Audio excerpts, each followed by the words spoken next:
let's pick up from something that you said, because something that you said is the sparking of hip hop debate right now. Lupe Fiasco says Kendrick Lamar bit a lot of his style. Damn, you gonna make me talk about this? Yeah. First of all,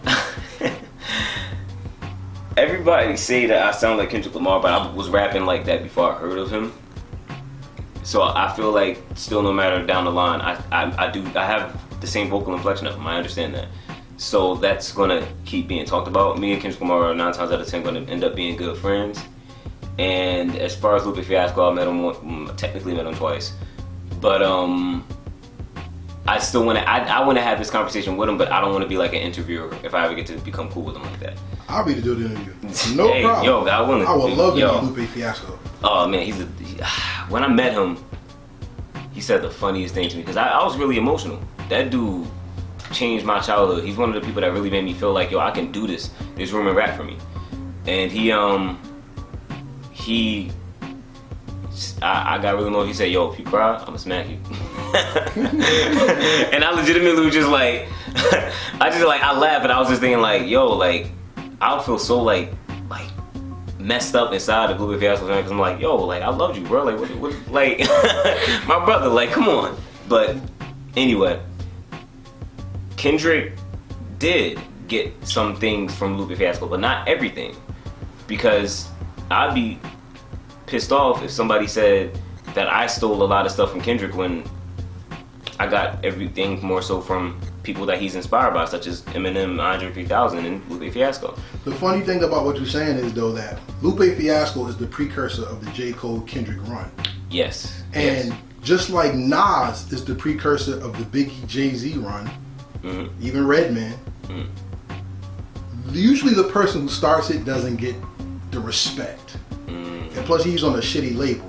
Yeah. So he doesn't get the respect I think he deserves, because when it comes to look, he's not on a label anymore though. Thank God, because now we can get the best of Lupe. Did you hear Drogas? Of course. That and the mural on the last album. Drogas had me with the whole Atlantis theme. That was amazing. And speaking of, the thing that we give J. Cole credit for is he sells without people on his albums, which is to me basic, because that's how it should be if you're a great artist. Yeah. The thing that kills me about But he does it with nobody. That's fine. That's how it used to be back in the day. So that really doesn't mean nothing to me. It really doesn't. Oh, yeah. But here's the thing that J. Cole got that other people tend to not realize. J. Cole was handpicked by Jay-Z. So yeah, you're supposed to be that good. Yeah.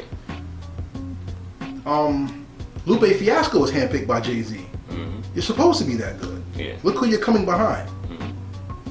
Kendrick didn't get handpicked. He got Torch nominated. So when Snoop gave him the torch, not the game, not Exhibit and NWA and all that, because Snoop is the OG probably, like, him and Nas probably came out at the same time. Yeah. No, Snoop came out first. The Chronic, that's 91, I think. Yeah. So Snoop did not pass the torch until Kendrick, which is like, what, 20-some years later. Yeah. Being handpicked and then being Torch nominated is two different burdens. In New Jersey, no one's passing you shit, because everybody's fighting for the same prize, and it's not a deal, it's attention. Yeah. When you come behind the Eminems, the Lupes, and the Kendricks, as J. Cole's, as your as the people who inspire you, what groundwork are you laying, or what lane are you establishing, so that Samad Savage will be remembered as one of those eventually, if not already now, to your fan base, but to keep growing to a point where your name will be not only solidified but undeniable in the culture? With all due respect, I don't really care for any of that. I don't chase that. I look at this world as very temporary. I had a dream that I died about like 4 months ago. And since then I'm like, man, look, I'm just gonna put out albums and just be happy and enjoy the feeling of releasing music, and I'm gonna enjoy every time that somebody's heart is touched by my music. And you know, hopefully that takes me really far. That doesn't mean I'm not grinding, because I hate when people say, "Oh, if I wanted it to happen, then if God wanted it to happen, it's just gonna happen." Of course, it's all with God's will, but you gotta, get up and grind every single day. But what I'm saying is, it made me want to grind harder, but it made me look at what's really important. This world is very temporary, very, very temporary. What I care about is if I get to heaven. When? Oh, when, but I still say if, and because I have like hope in my heart that God is just really merciful, because you know, you never know, you know. But when and if, I want to be able to take all them people who were fans of me while I was here and just do as many concerts as they want for them up there, just for those specific people. You know what's bugged out? What? Damn, that's scary. He said that. What? I looked at you for real. That was crazy in my face, right?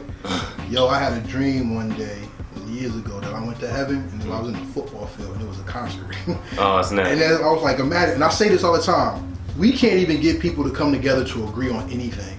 But imagine going to a concert where everybody's all on one accord jamming to the same song. That would be amazing. That sounds like the goal. And death does not mean physically dying. It means transformation. Yeah. So maybe you're not dying. Maybe you're evolving. Famous rap line. We revolve to evolve our self-respect. Which means we turn from things to grow and get better, to be respected as individuals. What have you turned away from, or what have you turned to eloquently pronounce your style and get better? I definitely turned away from drugs and alcohol, even weed. Never smoked weed a day in my life, never drunk alcohol purposefully. There was one time I had some ice cream with rum in it, and I just didn't think it was going to be like wild or anything, but I didn't get buzzed. I had like one scoop. Anyway, there's many things that I turned from. I turned away from the options of gang banging, drug dealing. No, wait.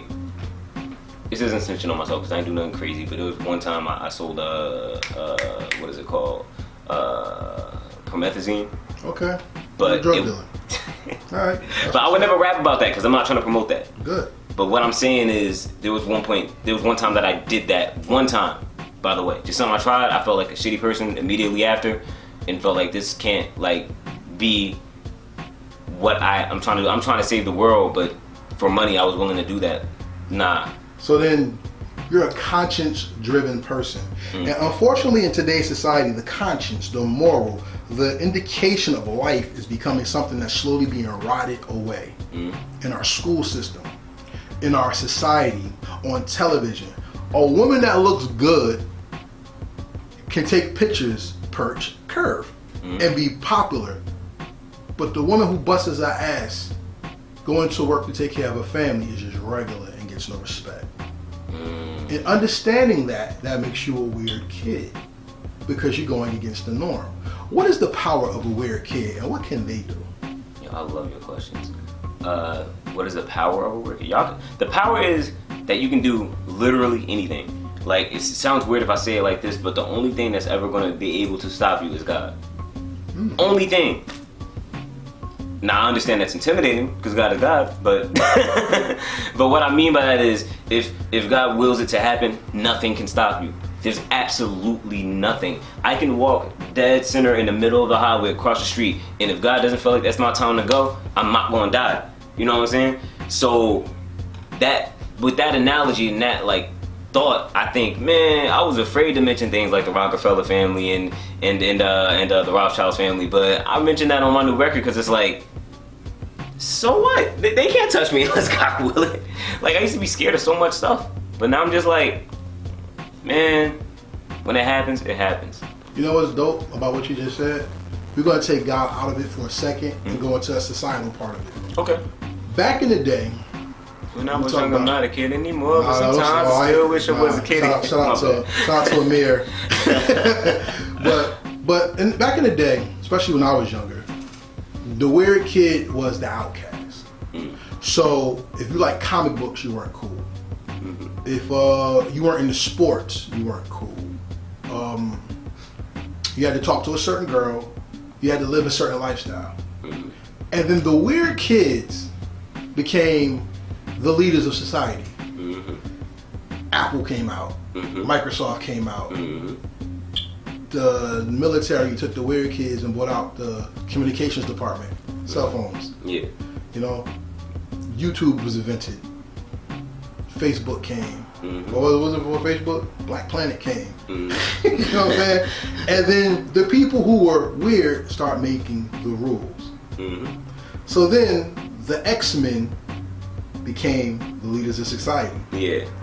So now in today's climate, the so-called weird kid is our judges, our congressmen, our teachers, and people who are actually giving society its opinion and its pulse. Mm-hmm. And that's why nobody knows this, but I changed the track list. I changed one word because I felt like it was kind of condescending. It was originally trust the weird kids, they're onto something. Don't trust the normal kids, they're afraid society won't accept them. But I changed the normal kids to the bullies because the more I created this album, the more I was like, yo, who's to define what is weird? Normal. Yeah, exactly. Who's to define what's weird and what's normal? And now that things are flipping around, as you just said, where the weird kids are sometimes the controllers of many different things, I don't want the weird kids to feel like, oh, you're normal, so I gotta pick on you. Right. You feel what I'm saying? Right. So that's the reason why I put Society Won't Accept on there, because I know you said that's your favorite song. Yes, but it is. Just in case anybody missed it and didn't check Genius.com already, I talked about. I try to talk about life from the perspective of a hood youth that feels like they have no option but to do so many different negative things because that's what society has made them. And no matter what, society won't accept them. And that's the reason why it starts off with like a crowd of people just like roasting a specific individual. They're doing that to give you a little look into the environment of this person who has to like that. You're hearing the transformation of this person becoming really tough and thick-skinned from hearing all of that. And he's just not gonna take anymore. But at the end, the last words of the song are, see, I'm cool to your kids, but weird to you. I'm talking more so of these corporations that run everything, that just feel like, I don't understand hip-hop music and da-da-da, but like, your kids love it because they feel it. And y'all try to disadvantage us African Americans. I didn't say that on the track because I'm trying to mention race less because I don't want to stop people from being able to relate to my songs. Right. But I will mention it if it is race specific. Right. But I feel like we were disadvantaged. African Americans were disadvantaged in a society of America. That's just factual. And it's just so ironic how we had nothing and we came here and now we control the culture, the clothes, the music, like, and once again, I'm cool to your kids, but I'm weird to you. Interesting. Yeah, so we're weirdos in society too. The sad thing is, you're only weird to those who control the narrative.